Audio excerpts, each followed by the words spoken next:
All right, everybody, we're back for a quick little short, I guess we'll say. EVBASE sent us this. I want to try it out and just do a little quick video on it. There it is. There it goes that way. There's the Tesla logo. So this sits right here, right in this position here, and blends in with the whole deal. So let me look at the instructions real quick just to make sure I do this right, and we'll come back to that. All right, so it says the way to do this is to go at an angle like that.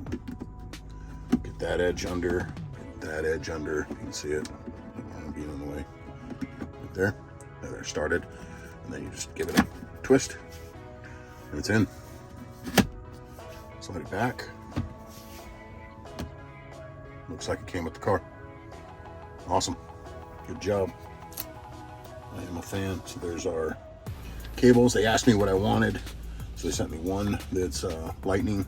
I said, give me one lightning and give me one USB-C just to charge other things that I have that are USB-C. So, boom. Let's put that back in there.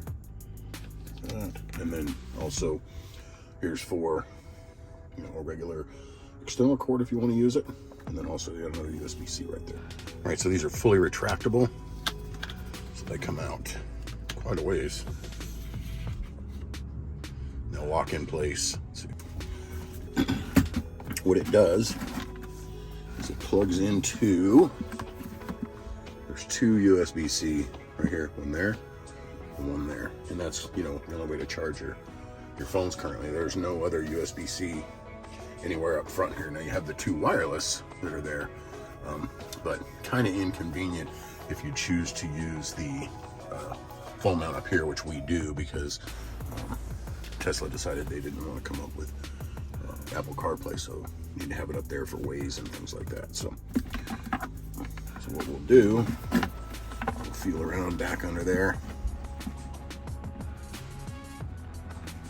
See if we can't do this by feel, otherwise I'm gonna have to switch everything around, which I'm just gonna do that.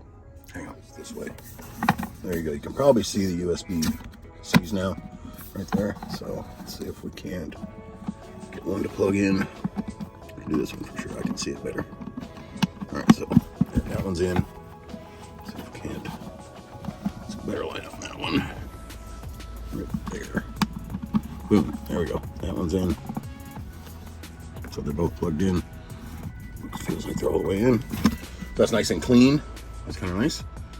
And when those got plugged in, we ended up getting the Tesla logo to light up. So there we go. Definitely recommend that guy, because I know the cord situation, because otherwise this never gets closed all the way. The cord's just coming out. So we will see. So thanks again, EVBASE, and hope to enjoy it. So thanks, guys. This was a quick one, and we will catch you on the next one.